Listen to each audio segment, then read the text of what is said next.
Teresa is now 15, but at the age of 2, she was left in the care of this woman, the grandma she called Nan. And that, she says, is when her torment started. Who was the leader? Who was the boss of the gang, of the cult? At home it was my Nan.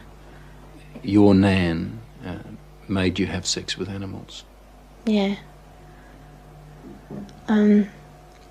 Like goats and donkeys. How many men or how many people would have sex with you? What, at one time? Yes. About everyone who was there, which must have been about 20. You know, from 10 to 20 people. If it was a big ceremony, it used to be 30. What would your grandma be doing when these men were forcing themselves on you? Usually laughing. Or smiling. Or having sex with another man. Or other men. A chronicle of debauchery and depravity so horrific it's hard to believe. You have to ask yourself, could Teresa be just making it up? No. I know what's true and what's not. No, I know what I saw. Children don't make up elaborate lies that this would have to be if it was a lie, which I know it is not. It isn't.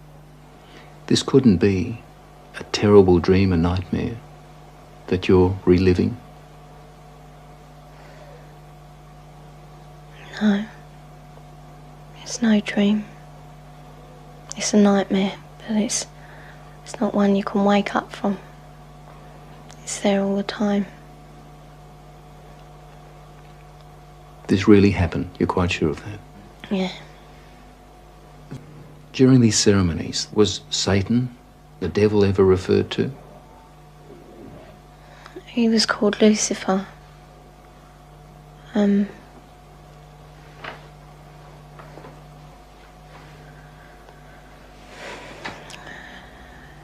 What did they say about the devil, about Lucifer? That killing the people made him happy. Sacrifices to please the devil.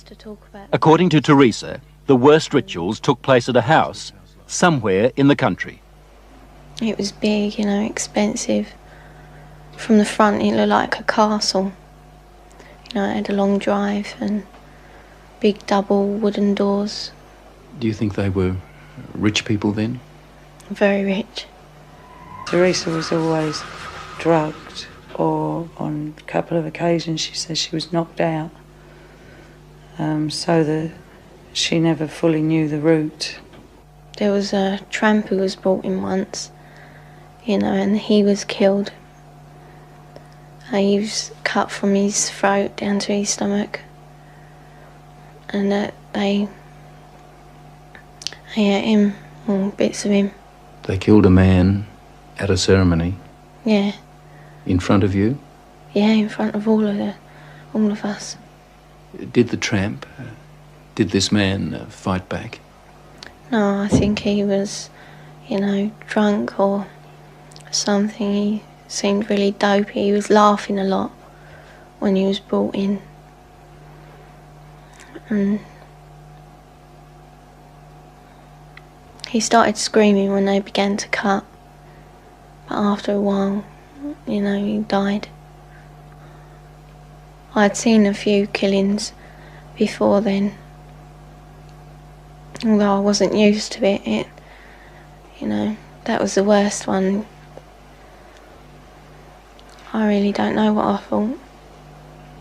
I suppose I thought, thank God it's not me. Let me get this right now. Are you saying that you saw more than one person killed in that house? Yeah. I've seen loads of babies killed there. Just newborn babies. Or aborted ones, which were only small. You know, 4-year-olds. Any age, really. Did they ever say they might kill you? They threatened to kill my little girl, who, when I left, was still at the house. A friend? Huh? What little girl? My little girl, Alex. She's about 4 now. You mean you had a child? Yeah. How old were you when you had that child?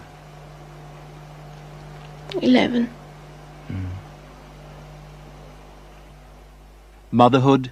What would happen to the fetuses, the unborn babies? I used to be taken away most of the time, and one time the baby was taken out of me and then killed in front of me because it was still alive. And then, what would happen? Well, after they killed it, they would eat it. Well, we were also made to eat it. You were made to eat your own fetus? Yeah. Who made you do this? My nan. When Teresa was left to live with her grandmother, they might as well have handed her to the devil himself. Did you ever try to run away? You must have been frightened. A couple of times I did, but my uncle, he caught me and brought me back. Going to the police? Did that occur to you? No. No. I thought it was normal, you know, even though I didn't like it. She said to me it was something that everybody did, she thought, you know. Like, you don't like going to school or the dentist, you don't like going to the black masses. It was never any different. I didn't have nothing to compare it to. Then the Satanists had a problem. How did they get rid of the bodies? They had a tub, you know, pretty big, I don't know.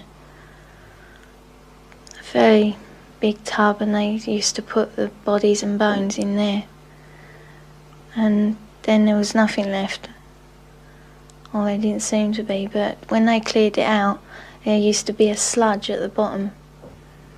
Teresa's story, her account, doesn't really surprise you. It doesn't surprise me in the light of satanic abuse, no. Do you get frustrated with people who just won't accept that these things do happen? Yes, because I've worked with murderers in prisons for years. Not that long ago, a boy was found in a forest in southern England without a head. We have no doubts that men can do that. And yet when we start talking about men within Satanism who actually believe in evil and it's the right to express evil, we suddenly have a doubt. The police don't think Teresa made up a story. Some of the cult members are to stand trial. 5 men have been charged with rape. As for Nan, the grandmother, she's 61 and lives in this council flat in South London. She's charged on 7 counts of aiding and abetting rape and 2 counts of performing abortions on Teresa. Also witnessed a 9-day-old baby being slaughtered for human sacrifice. Audrey Harper. She spent 5 years in a satanic cult before she escaped. Why did they kill that baby? Why sacrifice a child? Satan likes pure sacrifice, and human sacrifice is better than animal sacrifice, so they are pleasing the master. Warlock, the master, just raped me. He's the high priest of the covenant. Married to the devil, is that what it meant? Yes, only, you know, there's no ceremony. But the act of unity completes my initiation ceremony. I now belong mind, body and soul to Satan. Married to the devil. A consistent pattern, it seems. Audrey when she was 22, Teresa when she was a little girl. They used to marry the kids to Lucifer.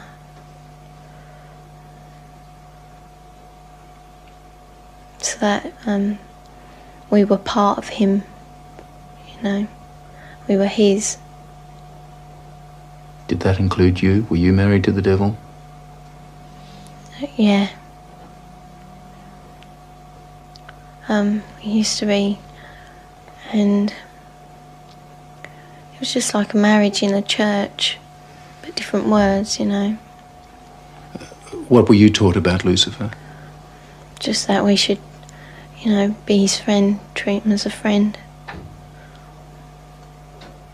And that he's always there if we ever need him. Why do they do such wicked things in these cupboards? Because they're pleasing Satan. The lower you become, the more vile you become, the more pleased Satan is with you, and therefore the more power you'll get when you die. And they believe this? They believe it. They absolutely believe it.